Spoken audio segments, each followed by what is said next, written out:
The scent of dust and defeat clung to Winona Garrison like a second skin as she stood at the edge of Wheatland, Wyoming, watching the last wagon of potential suitors roll away without a backward glance.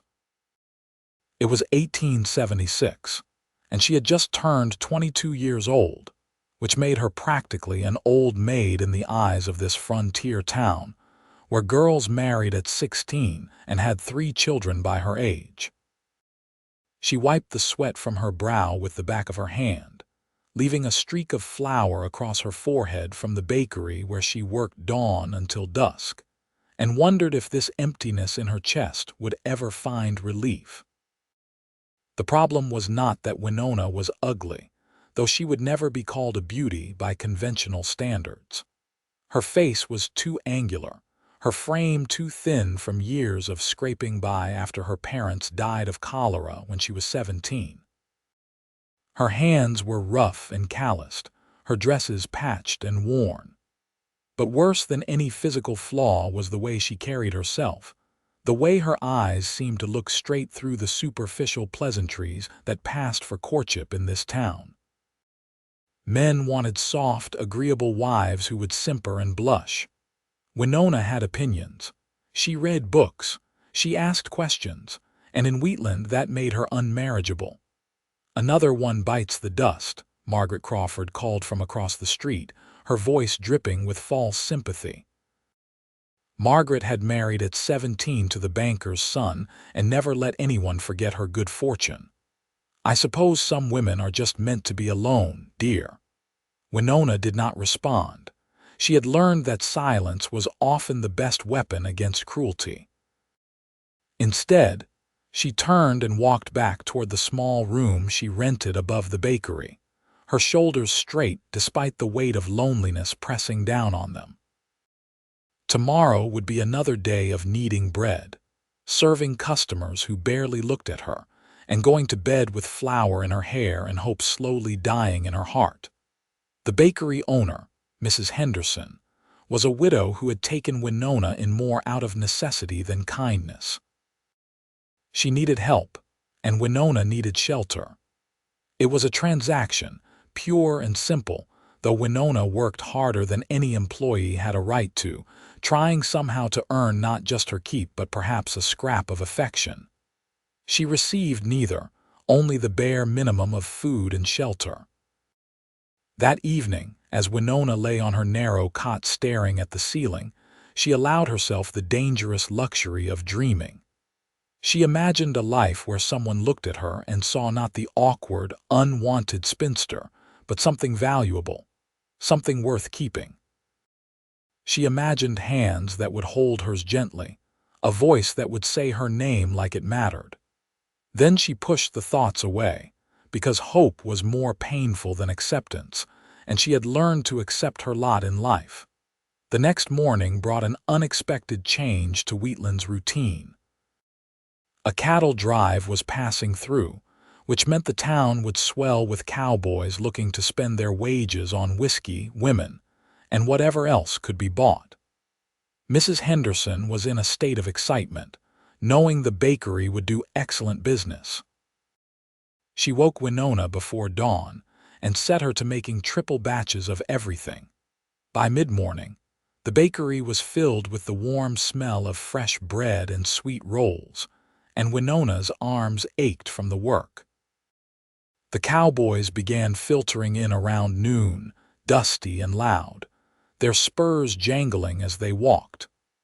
Winona served them mechanically, taking their money and handing over their purchases without making eye contact.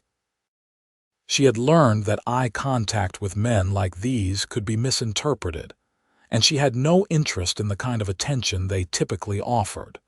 Then he walked in, and everything changed. He was tall, taller than most men she had seen, with broad shoulders that came from real work rather than idle posturing. His hat was worn but well cared for, his clothes dusty from the trail but clean underneath. But it was his eyes that caught her, truly caught her, because when he looked at her, he actually seemed to see her. Not through her, not past her, but directly at her, as if she were a person worth noticing. "Afternoon, miss," he said, his voice a low rumble that reminded her of distant thunder. "I would appreciate whatever you have that is fresh. Been eating trail dust for 3 weeks straight." Winona found her voice, though it came out softer than she intended. "The cinnamon rolls just came out of the oven, and we have fresh bread." "I will take 4 rolls and a loaf," he said, still looking at her with those steady eyes. They were brown, she noticed, the color of rich earth after rain. "That is, if you made them. Something tells me anything you make would be worth having." It was a compliment, simple and direct, and Winona felt heat rise to her cheeks. She was not used to compliments. "I made everything in here," she said, wrapping his order in brown paper. "Mrs. Henderson owns the place, but I do all the baking. Then she is lucky to have you." He placed coins on the counter, his fingers rough with calluses that matched her own. "I am Nathaniel Sawyer. My friends call me Nate." "Winona Garrison," she replied, and hearing him say her name back to her felt like a small miracle. "Winona," Nathaniel repeated, as if testing how it felt in his mouth. "That is a beautiful name. Indian, is it not?" "My mother loved the sound of it," Winona said, surprised to find herself volunteering information. "She heard it from a Dakota woman who used to trade in town where we lived before we came here." "It suits you," Nathaniel said, and there was something in his voice that made her look up fully, meeting his eyes straight on. What she saw there made her breath catch. There was warmth, yes, but also a kind of recognition, as if he were seeing not just her face but something deeper. "Are you with the cattle drive?" she asked, trying to keep the conversation going, not ready for him to leave yet. "I am the trail boss," he said with a hint of pride. "Been driving cattle from Texas to Wyoming for 5 years now. It is hard work, but honest work. And the country up here is beautiful, though nothing compared to present company." Winona felt her face flush again. She was not used to this kind of attention, and she did not know how to respond. Before she could think of something to say, Mrs. Henderson emerged from the back room, her eyes narrowing at the sight of Winona talking to a customer for more than the bare minimum of time. "Is there a problem here?" Mrs. Henderson asked, her tone suggesting she hoped there was not. "No problem at all, madam," Nathaniel said smoothly, tipping his hat. "I was just complimenting your baker on her fine work. Best cinnamon rolls I have had in 5 states." Mrs. Henderson's expression softened slightly at the praise, though she still gave Winona a sharp look. "Winona, there is more bread that needs to come out. Get to it." "Yes, madam," Winona said quietly, but as she turned to go, Nathaniel spoke again. "Will you be at the town dance tomorrow night, Miss Garrison?" Winona froze. There was indeed a dance planned to celebrate the cattle drive passing through, but she had not planned on attending. She never attended dances. No one ever asked her to dance, and standing on the sidelines watching other girls twirl and laugh was its own special kind of torture. "I do not think," she started, but Nathaniel interrupted gently. "I would very much like it if you would save me a dance," he said. "That is, if you are willing." Winona looked at him, searching his face for signs of mockery or cruel jest, but found only sincerity. "I am not a very good dancer," she said honestly. "Neither am I," Nathaniel replied with a smile that transformed his weathered face into something almost boyish. "We can stumble through it together." "All right," Winona heard herself say, though she could scarcely believe the words were coming from her mouth. "I will save you a dance." "Just one?" Nathaniel asked, and now there was definite mischief in his eyes. "I was hoping for at least 3. "We will see," Winona said, and for the first time in years she felt something that might have been joy bubbling up inside her chest. Nathaniel tipped his hat again and left, his purchase tucked under his arm, and Winona stood there for a moment trying to remember how to breathe normally. "Mrs. Henderson's sharp voice broke through her thoughts. "Do not get ideas above your station, girl," the older woman said coldly. "Cowboys like that say pretty things to every girl they meet. By next week, he will be in another town saying the same things to another fool." The words were like cold water, washing away the brief warmth Winona had felt. Mrs. Henderson was probably right.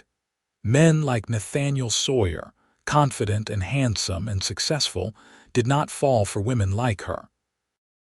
It had been a moment of kindness, nothing more, and she was foolish to read anything into it.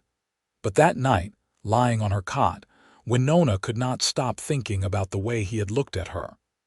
Could not stop hearing the way he said her name. And despite every lesson life had taught her about hope, she found herself imagining what it would be like to dance with him, to be held in those strong arms even for just a song. The next day crawled by with agonizing slowness. Winona worked mechanically, her mind elsewhere, and twice she burned bread because she was not paying attention. Mrs. Henderson scolded her harshly, threatening to dock her wages, and Winona apologized and tried harder to focus. But every time the door opened, her heart jumped, hoping to see Nathaniel walk through. He did not come to the bakery that day, and by the time evening approached, Winona had almost convinced herself that he had forgotten all about his invitation. She had one decent dress, a faded blue cotton that she had carefully mended and pressed. It was not much, but it was clean, and when she put it on and looked at herself in the small, cracked mirror in her room, she thought she looked almost presentable. The dance was being held in the town hall, and as Winona approached, she could hear the fiddle music already starting. She almost turned back 3 times, her courage failing, but something kept pushing her forward. Maybe it was the memory of how Nathaniel had looked at her. Maybe it was just the desperate hope that for once, just once, someone would want her. The hall was already crowded when she arrived. The cowboys from the drive were there, cleaned up and eager, and the young women of Wheatland had turned out in force, dressed in their finest. Winona slipped along the wall, trying to be invisible, scanning the crowd for Nathaniel's tall frame. She did not see him. 10 minutes passed, then 20, and with each passing moment, the small flame of hope in her chest dimmed a little more. Of course he was not coming. Of course he had not meant it. She had been a fool to believe otherwise. "I was starting to think you were not going to show." Winona spun around, and there he was. Nathaniel had cleaned up considerably since yesterday. His hair was neatly combed, his shirt pressed, his boots polished. But it was still his eyes that caught her, warm and focused entirely on her face. "I was not sure you would remember," Winona said honestly. "Remember?" Nathaniel looked genuinely confused. "Miss Garrison, I have thought about nothing else since yesterday. In fact, my men are quite annoyed with me because I was completely useless today, daydreaming about this dance." He was teasing her, but there was truth underneath the lightness, and Winona felt that flutter in her chest again. "I have been told I should not get ideas above my station," she said, testing him, wanting to see how he would respond. Nathaniel's expression darkened slightly. "And who told you that? It does not matter. They were probably right." "They were absolutely wrong," Nathaniel said firmly. He held out his hand. "May I have this dance, Miss Garrison?" Winona looked at his hand, calloused and strong, and then at his face, and she saw nothing but genuine desire to dance with her. She placed her hand in his, and he led her onto the floor. She had not been lying when she said she was not a good dancer. She had never had much practice, and her first few steps were awkward and uncertain. But Nathaniel was patient, guiding her gently, and after a few moments, she began to relax into the rhythm. They were not graceful, not by any stretch, but they moved together, and that was enough. "You are better than you claimed," Nathaniel said, his hand warm on her waist. You are kind, Winona replied, but I know I am clumsy. You are learning, he corrected. There is a difference. Clumsy suggests inability. Learning suggests potential. It was such a small thing, the way he reframed her self-criticism, but it struck Winona deeply. No one had ever suggested she had potential before. She had always been the charity case, the unwanted girl, the one who should be grateful for whatever scraps life threw her way. "Where are you from originally?" she asked, wanting to know everything about him. "Texas," Nathaniel said. "Small ranch near San Antonio. My family has been working cattle for 3 generations. Why did you leave?" "My older brother inherited the ranch," Nathaniel explained. "I am the second son, which meant I needed to make my own way. So I joined a cattle drive when I was 18, learned the trade, and eventually became a trail boss. It is not the life I imagined as a boy, but it is a good life. Honest work, fair pay, and I get to see the country." "Do you ever wish you had stayed?" Winona asked. Nathaniel was quiet for a moment, thinking. "Sometimes," he admitted. "I miss the sense of permanence of building something that lasts, but I am not sure I was meant for that life. I have always been restless, always wanting to see what is over the next hill." "That sounds lonely," Winona said softly. "It is," Nathaniel agreed, and his eyes met hers with surprising vulnerability. "It has been lonely for a long time, until yesterday." Winona's breath caught. "You cannot mean that, you barely know me." "I know enough," Nathaniel said. "I know that you work hard without complaint. I know that you have kind eyes and a gentle voice. I know that when I look at you, something in me recognizes something in you, like finding a piece of myself I did not know was missing." The words should have sounded absurd, overly romantic, but coming from Nathaniel, they felt true. Winona wanted to believe them so badly it hurt. "People do not fall in love at first sight," she said, but her voice wavered. "Who says?" Nathaniel asked. "My parents met at a church social and were married 3 weeks later. They had 40 good years together before my father passed. My mother always said she knew the moment she saw him that he was the one." "I am not your mother," Winona said, "and you are not your father. And I am not the kind of woman men fall in love with. I am too strange, too difficult, too much myself." Nathaniel stopped dancing, right there in the middle of the floor, and looked at her with such intensity that she felt exposed down to her bones. "Too much yourself," he repeated. "Winona, that is exactly why I am drawn to you. Every other woman in this room is playing a part, trying to be what she thinks men want. But you are just you, honest and real and not apologizing for it. Do you have any idea how rare that is, how precious?" Tears pricked at Winona's eyes and she blinked them back fiercely. She would not cry here in front of all these people.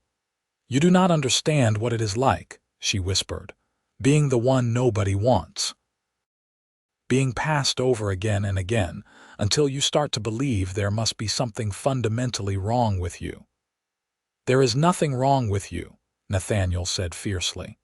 "Those men were fools who could not see what was right in front of them. But I see you, Winona. I see you, and I have been waiting for you." The words hung in the air between them, and Winona felt something shift in her chest, like a door opening that had been locked for years. "I have been waiting for you," she echoed. "That is what you said." "That is what I mean," Nathaniel confirmed. "I have been driving cattle up and down this country for 5 years, going from town to town, never feeling like I belonged anywhere. And then I walked into a bakery in Wheatland, Wyoming, and there you were, and suddenly I understood why I have been so restless. I was not running from something. I was traveling toward you, I just did not know it yet." "This is crazy," Winona said, but she was smiling through her tears now. "This is absolutely insane. We have known each other for 1 day." "So let us make it 2 days," Nathaniel said, and then 3, and then 4. Let us take all the time we need to be sure. But Winona, I am already sure. I knew the moment I looked into your eyes. Around them, the other dancers were slowing, watching them with curiosity and in some cases, barely concealed envy. Winona could see Margaret Crawford staring at them with her mouth open, shock written across her face. But for once, Winona did not care what anyone else thought. All that mattered was Nathaniel, and the way he was looking at her like she was the only person in the room. "What happens after the dance?" she asked, practical concerns pushing through the emotion. "Your cattle drive continues, and I am stuck here working at the bakery." "The drive ends in Cheyenne in 2 weeks," Nathaniel said. "After that, I collect my pay and I am free until the next drive in the spring. That gives us 4 months to figure this out." 4 months, Winona repeated. "It seemed like both forever and no time at all. Unless you want me to stay here in Wheatland," Nathaniel added. "I could find work. I am good with horses, good with my hands. I could make a living." The offer was so genuine, so immediate that it took Winona's breath away. He barely knew her, and yet he was willing to completely change his plans on the chance that they might build something together. "You would do that?" she asked. "Give up your job, your life, for someone you just met, in a heartbeat," Nathaniel said simply. "Winona, I have been drifting for 5 years. I am tired of drifting. I want to build something real with someone real, and I want to build it with you." The fiddle music swelled around them, and other couples resumed dancing, but Winona and Nathaniel stood still, locked in their own moment. She thought about Mrs. Henderson, about her tiny room above the bakery, about the endless years stretching ahead of her filled with nothing but work and loneliness. And then she thought about this man, this impossible, wonderful man who saw her soul and wanted it. "I do not want you to give up your job," she said slowly. "Not yet, anyway. Finish your drive to Cheyenne. But when you come back, if you still feel the same way, then we will figure it out together." "And if you change your mind in the meantime?" Nathaniel asked, a hint of vulnerability in his voice. "I will not," Winona said with more certainty than she had felt about anything in her entire life. "I have spent years being unwanted, Nathaniel. I know the real thing when I see it, and this is real." Nathaniel pulled her closer, propriety forgotten, and they danced like that for the rest of the song, wrapped up in each other while the rest of the world faded away. When the music ended, he walked her to the edge of the dance floor, and they stood there talking for hours, learning each other's stories, sharing dreams and fears and all the small details that make up a life. Winona learned that Nathaniel loved reading but rarely had time for it on the trail. She learned that his favorite food was his mother's peach cobbler, and that he had a scar on his left forearm from a run-in with a wild Mustang when he was 19. She learned that he wanted children someday, at least 3, and that he dreamed of having his own ranch where he could raise horses instead of just driving other people's cattle. Nathaniel learned that Winona had been teaching herself to read and write at a higher level using books she borrowed from the town library. He learned that she loved thunderstorms and hated the color yellow. He learned that she had always wanted to travel but had never been more than 50 miles from Wheatland since her family arrived when she was 15. He learned that she was lonely but not bitter, that life had beaten her down but not broken her spirit. By the time the dance ended, Winona felt like she had known Nathaniel for years instead of hours. They walked slowly back toward the bakery, neither wanting the night to end, their hands clasped together in the darkness. "I will come back," Nathaniel said when they reached the back stairs that led to her room. 2 weeks from tomorrow, I will be back in Wheatland, and we will start figuring this out properly." "I will be here," Winona promised. "I will be waiting." Nathaniel cupped her face in his hands, his thumbs brushing her cheekbones gently. "May I kiss you?" he asked, and Winona's heart nearly burst at his respectfulness, at the fact that he asked instead of just taking. "Yes," she whispered, and he leaned down and pressed his lips to hers. It was Winona's first kiss, and it was everything she had ever imagined and more. Gentle but firm, sweet but passionate, it was a promise and a question all at once. When they finally pulled apart, both were breathing hard, and Winona felt like the world had shifted on its axis. 2 weeks, Nathaniel said again, as if reminding himself. "I will count every minute." "So will I," Winona said, and reluctantly they let go of each other's hands. She watched him walk away into the darkness, his figure eventually disappearing around a corner, and then she climbed the stairs to her room feeling like she was floating. For the first time in her adult life, she had something to look forward to, someone who wanted her just as she was. The next 2 weeks were the longest and shortest of Winona's life.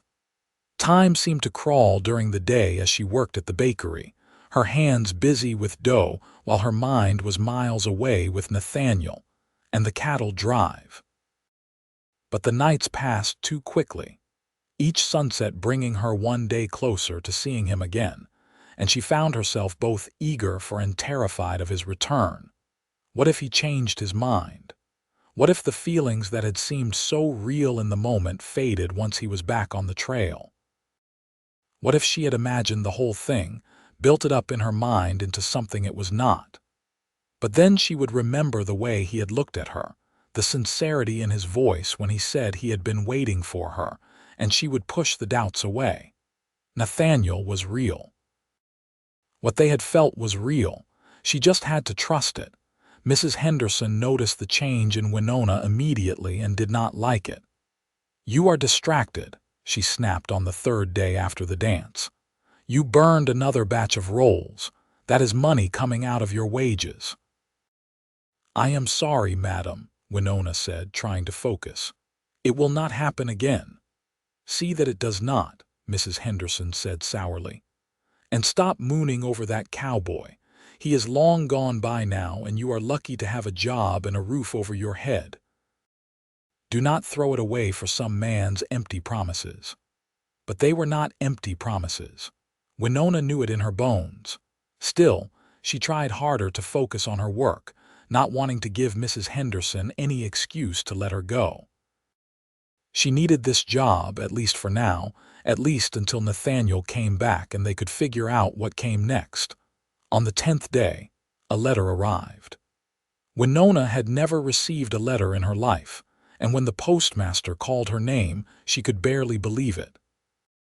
Her hands shook as she opened the envelope, and tears sprang to her eyes as she read Nathaniel's strong, clear handwriting.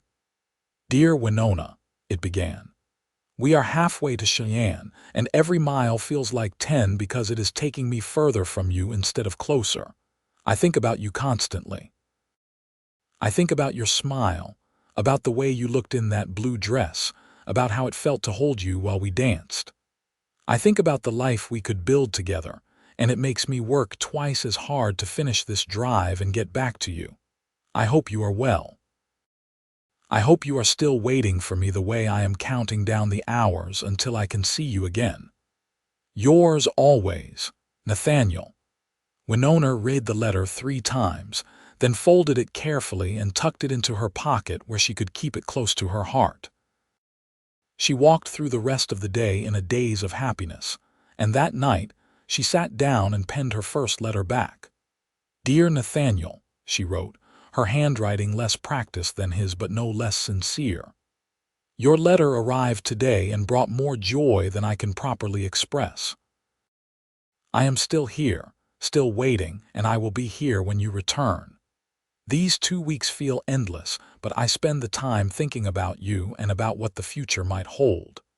I have never let myself hope for much, but you have made me believe that maybe I deserve happiness after all. Come back safely. I will be counting the days. Yours, Winona."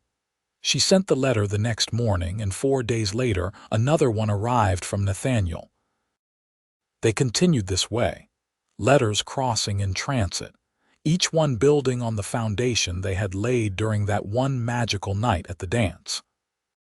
Through their correspondence, they continued learning about each other, sharing thoughts and feelings that were sometimes easier to express on paper than face to face. Finally, the 2 weeks were up. Winona woke on the 14th day with her heart pounding, knowing that today was the day. The cattle drive should reach Cheyenne sometime in the morning, which meant Nathaniel could be back in Wheatland as early as late afternoon if he rode hard. She could barely focus on her work. Mrs. Henderson scolded her twice before noon, but Winona barely heard her. Every time the bakery door opened, her head snapped up, hoping to see Nathaniel's tall frame filling the doorway. 3 o'clock came and went. Then 4. By 5, as the sun started its descent toward the horizon, Winona felt panic beginning to set in. What if something had happened? What if he had been hurt, or worse? What if he had simply decided not to come back? At 5:30, just as she was about to close up the bakery, the door opened one more time. And there he was. Nathaniel looked exhausted, dusty from hard riding, but his face lit up when he saw her. "I hope I am not too late," he said, slightly breathless. "I rode straight through from Cheyenne, did not even stop to clean up. I could not wait another minute to see you." Winona came around the counter, propriety forgotten, and threw herself into his arms. He caught her, holding her tight, and they stood there in the middle of the bakery just holding each other, making up for 2 weeks of absence in one long embrace. "You came back," Winona whispered into his chest. "I told you I would," Nathaniel said, his voice rough with emotion. "Did you doubt me?" "Maybe a little," Winona admitted. "Old habits are hard to break." Nathaniel pulled back just enough to look into her face. "Then I will spend every day proving to you that I am not going anywhere. Winona Garrison, I have come back to ask you properly. I know it is fast. I know it is crazy, but I also know what I want. Will you marry me?" The world seemed to stop spinning. Winona stared at him, at this wonderful, impossible man who had ridden straight through from Cheyenne without even stopping to rest, all to ask her to be his wife. "Are you serious?" she breathed. "Completely serious," Nathaniel said. "I do not have a ring yet. I wanted to ask you first, let you pick it out if you say yes. But I have my wages from the drive and I have a plan. There is land available near Cheyenne, good land for raising horses. We could start small, build it up over time. It would be hard work, but it would be ours, and we would be building it together." "You have thought about this," Winona said, amazed. "I have thought about nothing else," Nathaniel confirmed. "Every mile of that drive I was planning our future. But only if you wanted to. Only if you will have me." Winona thought about her tiny room above the bakery, about Mrs. Henderson's constant criticism, about the endless years of being unwanted and overlooked. And then she thought about Nathaniel, about building a life with someone who saw her and valued her, about the possibility of a future filled with love instead of loneliness.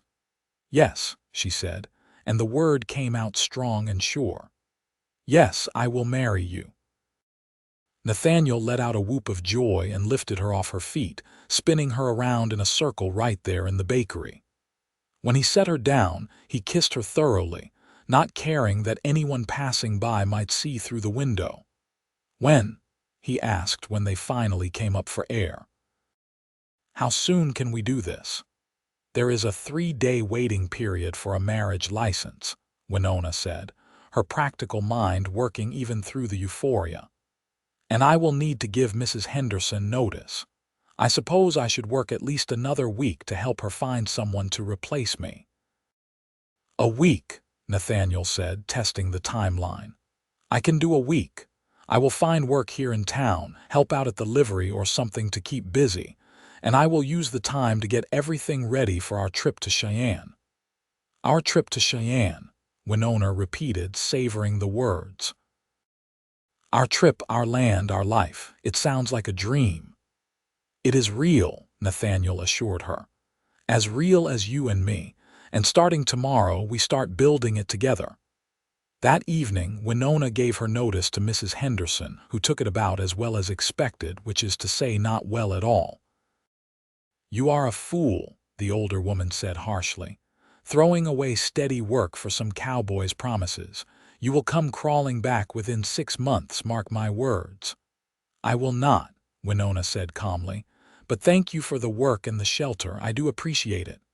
"Appreciate it, Mrs. Henderson scoffed. "You have a funny way of showing it, leaving me in the lurch like this." "I said I would work another week," Winona pointed out. "That should give you time to find someone else." But Mrs. Henderson was not interested in reason. "Get out," she said coldly. "If you are so eager to leave, then leave now. I do not need a girl with her head in the clouds ruining my bread." Winona felt a flash of panic. "But my things, take them and go," Mrs. Henderson said. "Consider your last wages payment for the room." It was unfair, Winona knew. She had worked hard and deserved her wages. But she also knew that arguing would get her nowhere. So she went upstairs, packed her few belongings into a worn carpet bag, and walked out of the bakery for the last time. Nathaniel was waiting outside, as if he had sensed she might need him. When he saw her carrying her bag, his expression darkened. "What happened?" "Mrs. Henderson decided my notice was effective immediately," Winona said, trying to sound more casual than she felt. "Which means I am now unemployed and homeless, all in one afternoon." "That vindictive old crow," Nathaniel muttered. Then he took Winona's bag from her hand. "You are not homeless. We will get a room at the boarding house. It is respectable. The landlady is strict about propriety, so you will have your own room and reputation intact. And I will pay for it until we can get married and head to Cheyenne." "I cannot let you do that," Winona protested. "It is too much." "It is not nearly enough," Nathaniel said firmly. "Winona, in a few days we are going to be married.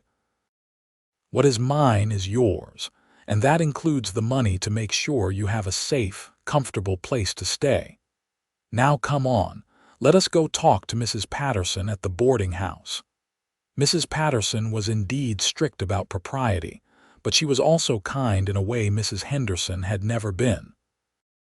She agreed to rent Winona a room, with Nathaniel paying a week in advance, and she even threw in supper as part of the deal. "Any friend of Mr. Sawyer's is welcome here," she said warmly. "He came highly recommended from the livery owner." That night, lying in a real bed in a clean room, Winona felt the full weight of the changes happening in her life. 3 weeks ago, she had been resigned to a life of loneliness and drudgery. Now she was engaged to a wonderful man and about to start a completely new chapter. It was terrifying and exhilarating all at once. The next 3 days passed in a blur of preparation. Nathaniel applied for their marriage license, and they made plans for a simple ceremony at the church with just a few witnesses. Winona had no family, and Nathaniel's family was all back in Texas, too far away to come on such short notice. But they did not need a big wedding. All they needed was each other and a legal document making their union official. Winona used some of her meager savings to buy fabric for a new dress. It was not white being impractical for someone who would be heading out to start a ranch, but it was a lovely cream color with small blue flowers embroidered along the hem. Mrs. Patterson, who had taken a liking to Winona, helped her sew it, and the result was the nicest dress Winona had ever owned. On the morning of the wedding, Winona woke early and bathed carefully, washing her hair and combing it out until it shone. Mrs.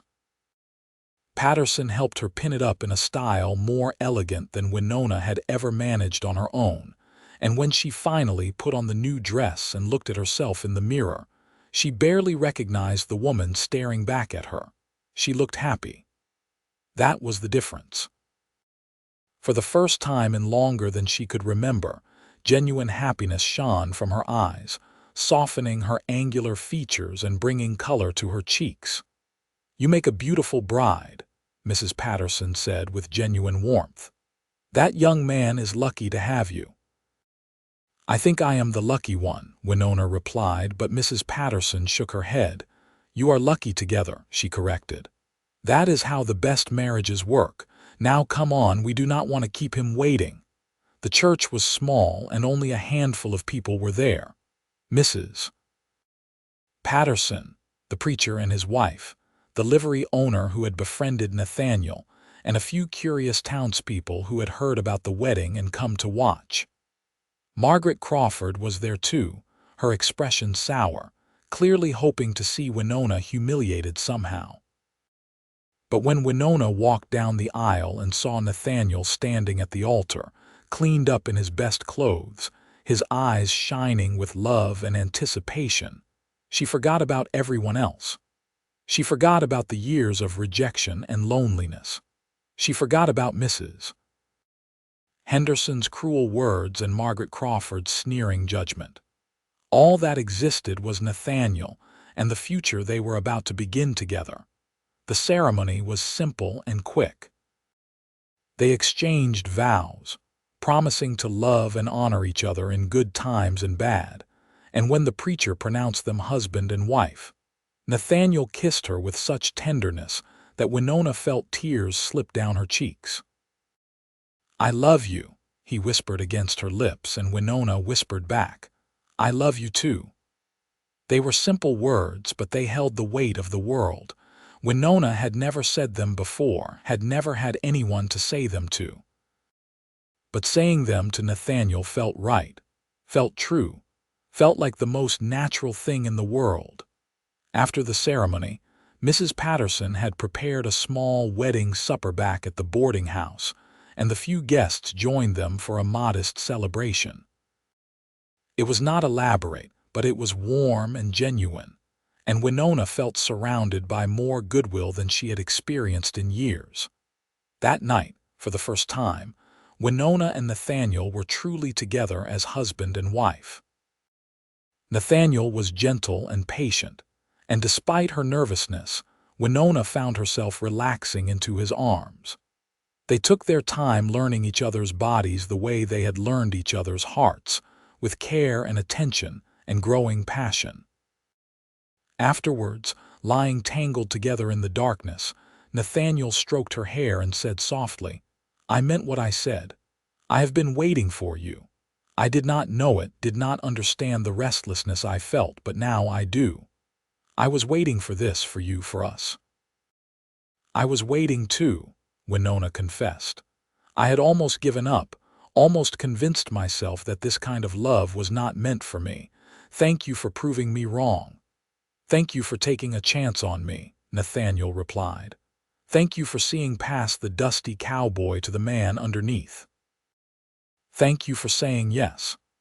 They left Wheatland 2 days later, their belongings packed into a wagon Nathaniel had purchased, along with 2 good horses for riding. The journey to Cheyenne would take several days, but neither of them minded. It was time together, time to talk and dream and plan for the future.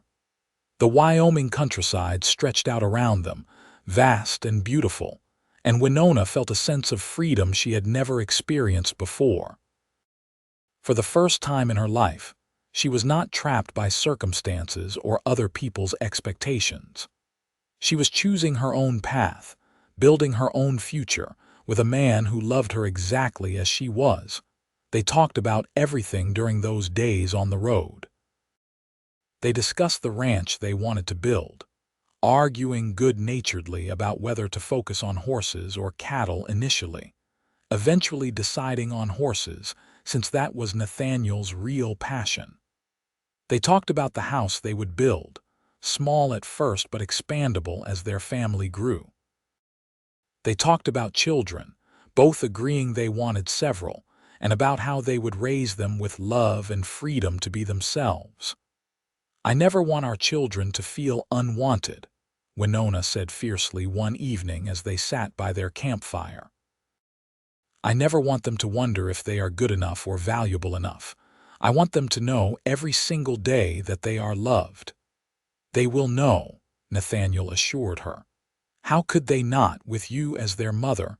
You have so much love to give, Winona. It has just been trapped inside you all these years with no outlet. But now you have me, and we will have children, and you can pour all that love out on us. We are ready for it. We want it.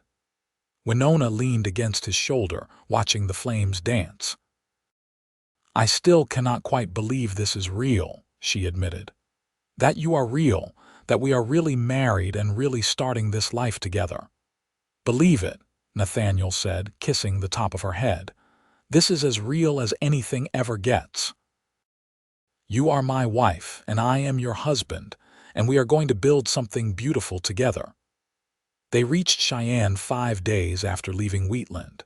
It was a bigger town than Wheatland, more bustling and diverse, with more opportunities and more energy. Nathaniel had already done some research during his previous trip, and he took Winona directly to the land office to inquire about available parcels. The land agent was a weathered man named Mr. Thompson, who clearly knew his business.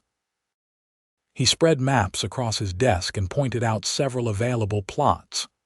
This one here, he said, tapping a section northeast of town, is good land. Creek runs through it, soil is decent, and there is enough timber for building. 160 acres under the Homestead Act, which means you can claim it for a minimal fee if you agree to improve it and live on it for 5 years. What about purchasing additional land? Nathaniel asked. I would like more than 160 eventually if we are going to raise horses properly. The adjoining parcel is available for purchase, Mr. Thompson said. Another 160 acres. It would cost you, though. Land prices have been going up as more folks move out here. Nathaniel and Winona exchanged glances.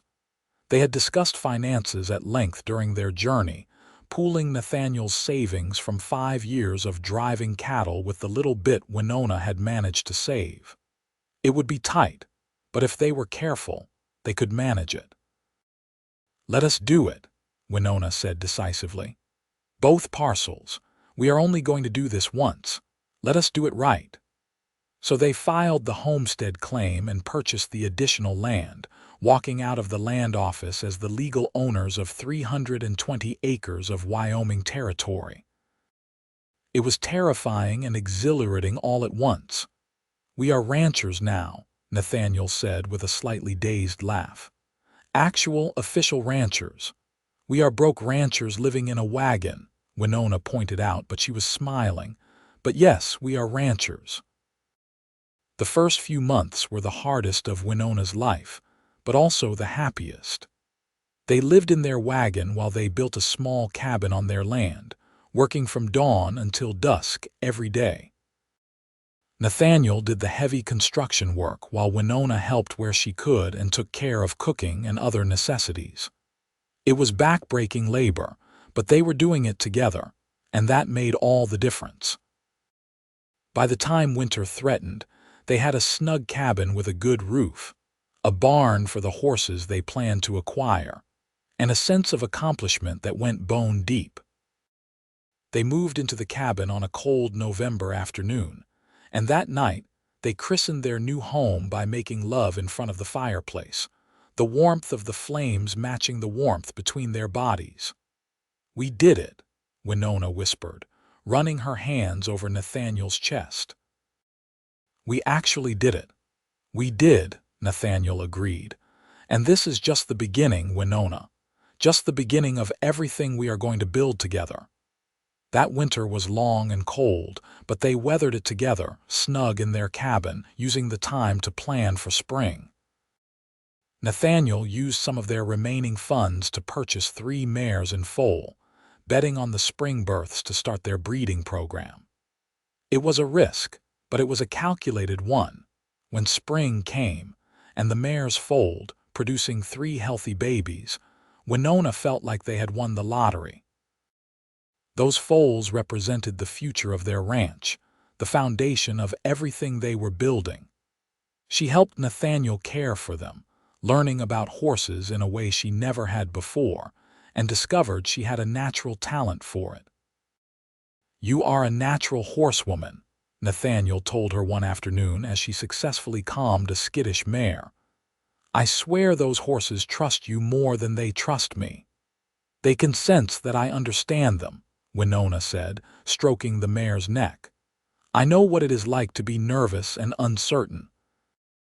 I know what it is like to need someone to be patient and gentle, so that is what I give them." By the end of their first year on the ranch, they had 6 horses and a growing reputation for producing quality stock.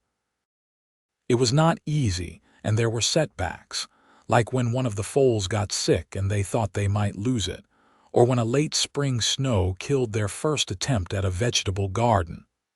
But they faced every challenge together, and somehow, that made even the hardest moments bearable. One evening in late summer, as they sat on the porch of their cabin watching the sunset, Winona turned to Nathaniel and said, "I think I might be pregnant." Nathaniel's head whipped around, his eyes wide. "You think? Are you sure?" "Not completely sure," Winona admitted. "But I am late, and I have been feeling strange in the mornings. I think it might be time to make the trip into town to see the doctor." They went into Cheyenne the next day, and the doctor confirmed what Winona had suspected. She was indeed pregnant, about 2 months along, and if all went well, they would have a baby by the following spring. Nathaniel was overjoyed, but also immediately worried. "You have to take it easy," he said as they rode back to the ranch. "No more heavy lifting, no more working yourself to exhaustion." "I will be fine," Winona said, laughing at his protectiveness. "Women have babies all the time, Nathaniel. I am strong and healthy. Everything will be all right," and it was. The pregnancy progressed normally, and Winona continued working on the ranch, though Nathaniel did insist she avoid the heaviest chores. She spent more time training the horses, which she could do without risking herself or the baby, and less time on physical labor. As winter approached again, and Winona's belly swelled with their growing child, she felt a contentment she had never imagined possible. She would catch Nathaniel looking at her sometimes with such love and wonder in his eyes that it took her breath away. "What are you thinking?" she asked one such time, catching him staring as she knitted baby clothes by the fire. "I am thinking about how lucky I am," Nathaniel said simply. "I am thinking about how different my life could have been if I had not walked into that bakery in Wheatland. I am thinking about how close I came to missing you entirely, and I am thanking God that I did not." "I think about that too," Winona confessed. "What if you had not come in that day? What if you had sent one of your men to buy supplies instead? What if you had not asked me to dance?"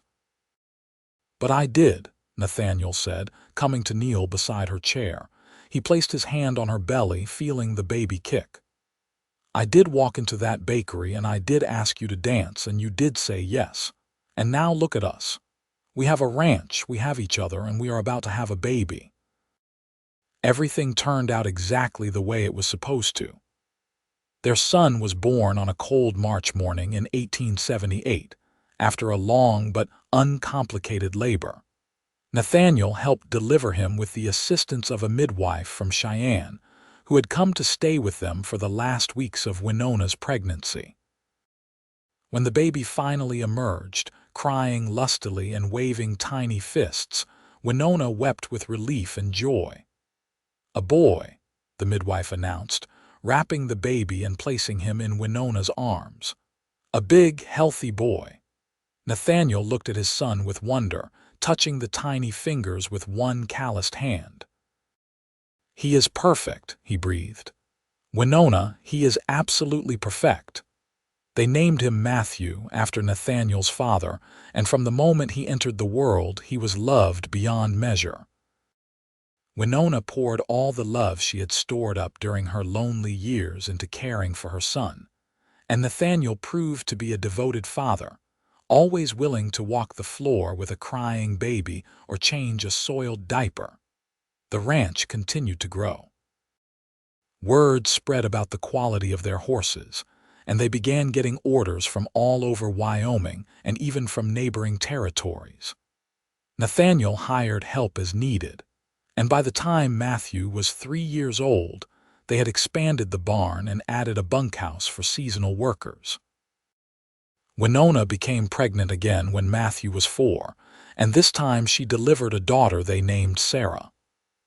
Where Matthew had been an easy baby, Sarah was more demanding, but Winona did not mind.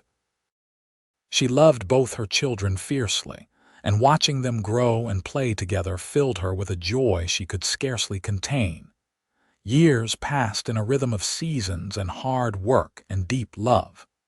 Matthew grew into a serious boy who loved horses as much as his father did.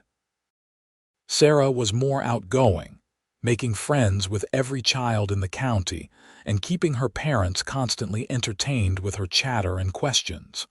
When Matthew was 8 and Sarah was 4, Winona became pregnant a third time. This pregnancy was harder than the previous 2, and she spent more time resting than she liked. But when she finally delivered twin boys, healthy and loud, she decided the difficulty had been worth it.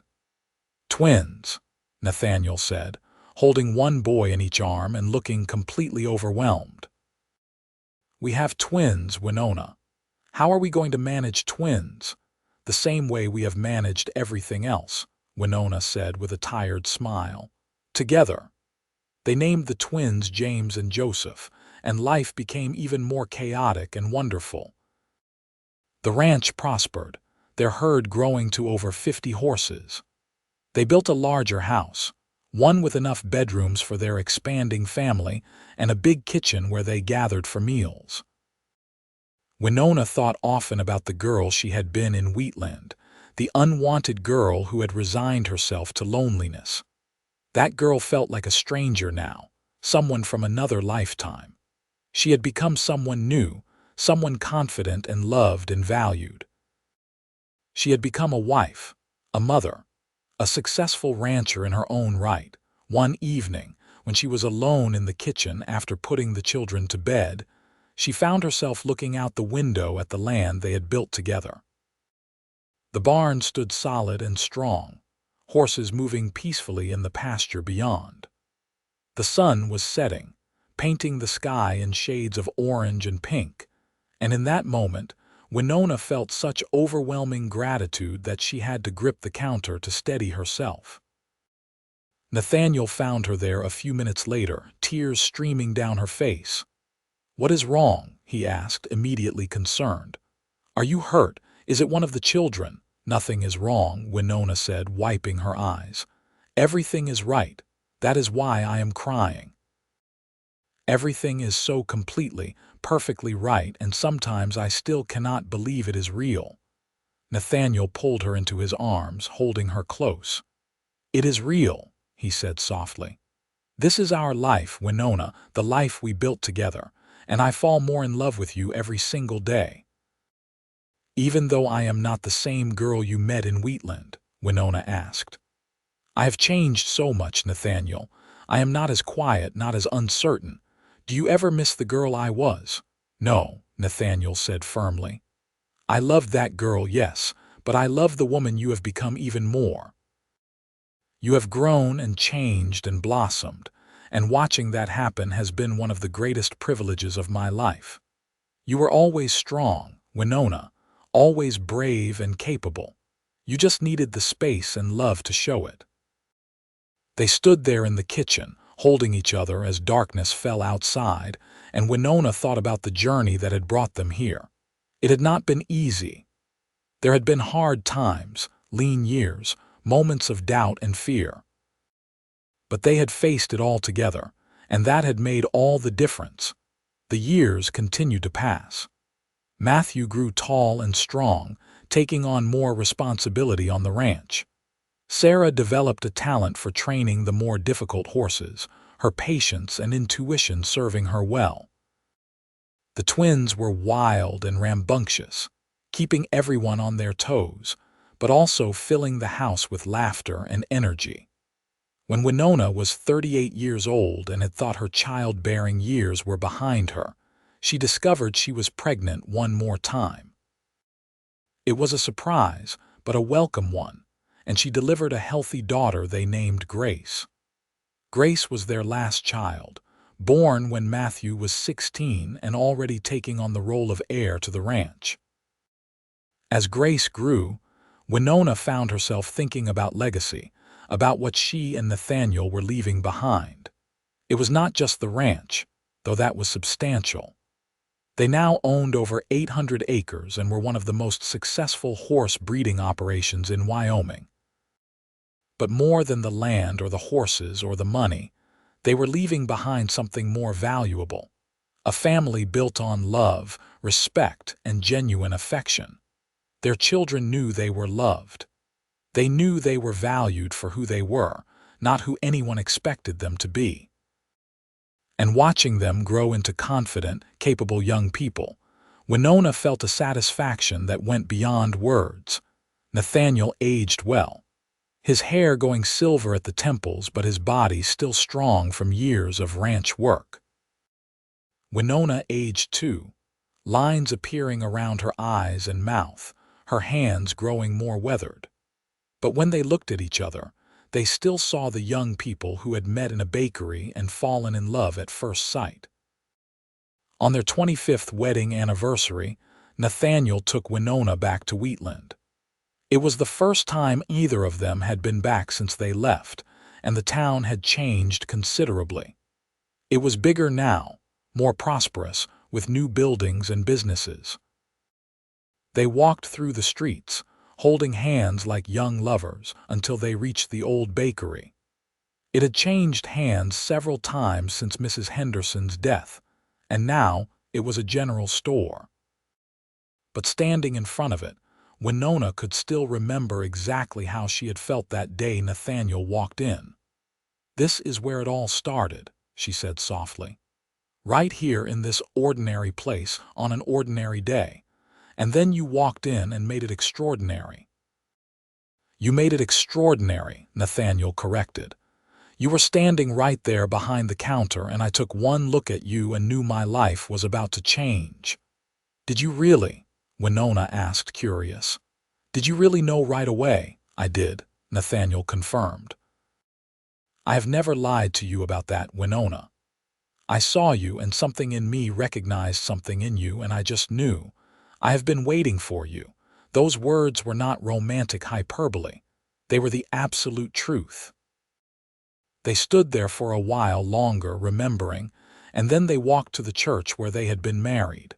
It looked exactly the same, and the same old preacher who had married them was still there, now ancient but still spry. "I remember you too," he said when they introduced themselves. "You were one of my favorite weddings. You could see the love shining off both of you. Tell me, did it last?" "It lasted," Nathaniel said, squeezing Winona's hand. 25 years and still going strong. "And we have 5 children," Winona added proudly, 4 boys and a girl." "Blessings upon blessings," the preacher said with satisfaction. "That is what love does when it is real and true. It multiplies and grows and creates more love. You two have done well." They left Wheatland the next day, heading back to their ranch, to their children, to the life they had built. But the visit had given Winona a sense of closure, a way of honoring the girl she had been while celebrating the woman she had become. The years continued their steady march. Matthew married a local girl and built a house on the ranch property, beginning to take over more of the daily operations. Sarah surprised everyone by deciding to become a veterinarian, one of the first women in the territory to pursue such an education. She went east to study, promising to return and use her skills on the ranch. The twins followed their father into ranching, working side by side to expand their horse breeding program. And Grace, the baby, showed early signs of inheriting her mother's strength and her father's business sense. Nathaniel's hair went completely white, and his movements slowed slightly, but his mind stayed sharp, and his love for Winona never wavered. They spent their evenings sitting on the porch they had added to the house, watching the sunset and talking about their day. Sometimes they just sat in comfortable silence, content in each other's presence. "You ever regret it?" Winona asked one evening when she was 53 years old and Nathaniel was 55. "Do you ever wonder what your life would have been like if you had not stopped in Wheatland that day?" "Never," Nathaniel said firmly. "Not once, not for a single moment. Winona, you were the best decision I ever made. Everything good in my life flows from that day I walked into the bakery and saw you. Our children, our ranch, our life together, none of it would exist without you. So no, I do not regret it. I thank God for it every single day." "I was so afraid," Winona confessed. "When you first showed interest in me, I was terrified.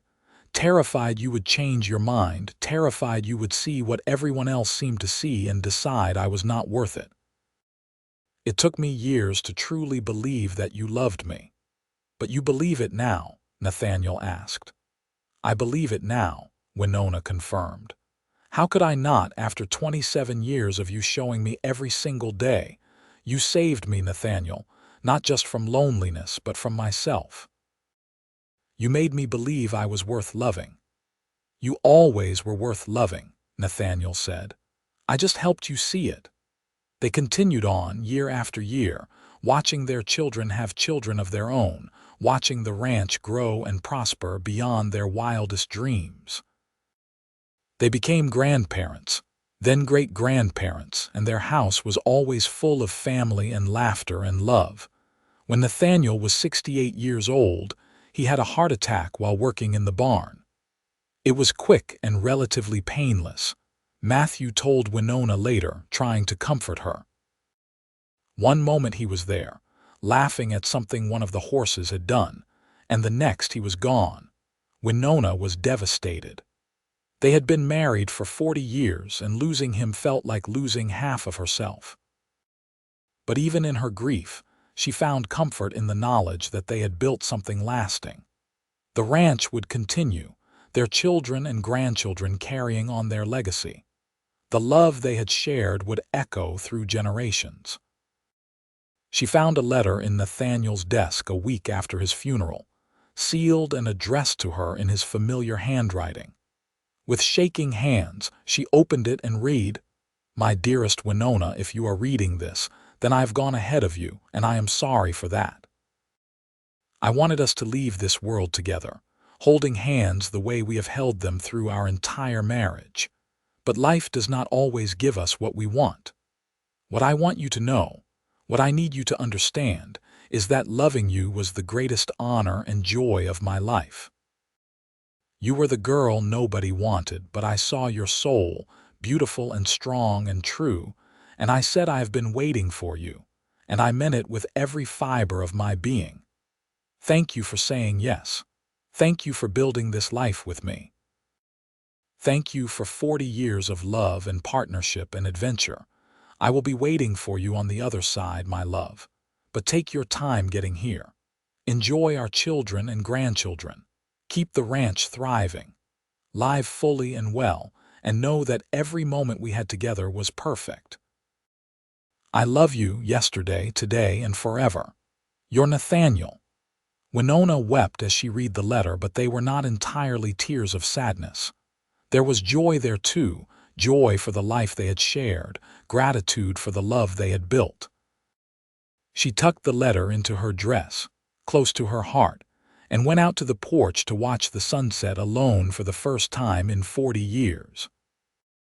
She lived for another 12 years, staying active on the ranch, spoiling her grandchildren and great-grandchildren, and keeping Nathaniel's memory alive through the stories she told. She spoke of him often, making sure the youngest generations knew about the cowboy who had walked into a bakery and changed one woman's life forever. When Winona finally passed away at the age of 82, surrounded by her children and grandchildren, her last words were, Tell your father I am coming. Tell him I am ready now." They buried her next to Nathaniel on a hill overlooking the ranch they had built together. The headstones were simple but elegant, and on Winona's, the family had inscribed, "She was loved and she loved in return." That was enough. The ranch continued to thrive for generations, passing from Matthew to his children and then to theirs. But more than the land or the horses or the prosperity, what endured was the story of Nathaniel and Winona. It became a family legend, told and retold, embellished and cherished. It was the story of a cowboy who saw beyond the surface to the beauty within. It was the story of a woman who learned to believe in herself because someone believed in her first. It was the story of love at first sight that became love for a lifetime. It was the story of two people who were meant to find each other, who did find each other against all odds, and who built something beautiful and lasting from that one moment of recognition in a small town bakery. And in the end, it was proof that sometimes, just sometimes, the world gives us exactly what we need exactly when we need it. Sometimes the unwanted girl does find her cowboy. Sometimes love does conquer all. Sometimes happy endings are not just fairy tales but real, lived experiences that echo through time. The ranch still stands today, now in the hands of Nathaniel and Winona's great-great-grandchildren. In the main house, in a place of honor, hangs a portrait of the two of them, painted on their 30th wedding anniversary. Nathaniel stands tall and proud, his hand on Winona's shoulder, and she sits in front of him, her hand covering his, their faces showing both the marks of age and the glow of enduring love. Visitors to the ranch often ask about the portrait, and whoever is showing them around always tells the story. They tell about the girl nobody wanted and the cowboy who saw her soul. They tell about love at first sight and a marriage that lasted 40 years. They tell about the ranch built from nothing, about the 5 children and countless grandchildren and great-grandchildren who followed. And they always end the story the same way. He said, "I have been waiting for you," and he meant it. And she believed him, and she was right to believe. Because sometimes that is exactly how love works.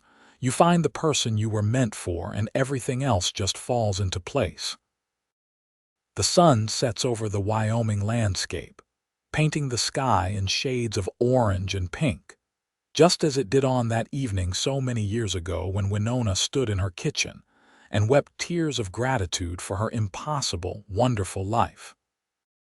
The horses move peacefully in the pastures, descendants of those first 3 mares that Nathaniel and Winona purchased with hope and determination. The barn stands solid and strong, rebuilt and expanded, but still on the same foundation they laid together. And if you stand very still on that porch, the one they added to the house all those years ago, you can almost feel them there. You can almost see them sitting side by side, holding hands, watching another sunset together. You can almost hear Winona's laugh and Nathaniel's deep voice, still in love after all these years, still grateful for that one day in Wheatland, Wyoming, when everything changed. Because that is what real love does. It transcends time and space. It builds legacies that last for generations. It transforms the unwanted into the cherished, the lonely into the beloved. It proves that everyone deserves to be seen, to be valued, to be loved for exactly who they are. Winona was the girl nobody wanted, until a cowboy saw her soul and said, "I have been waiting for you." And in those simple words, both of their lives were forever changed, forever improved, forever made complete. That was their story, their truth, their legacy. And it was enough. More than enough. It was everything.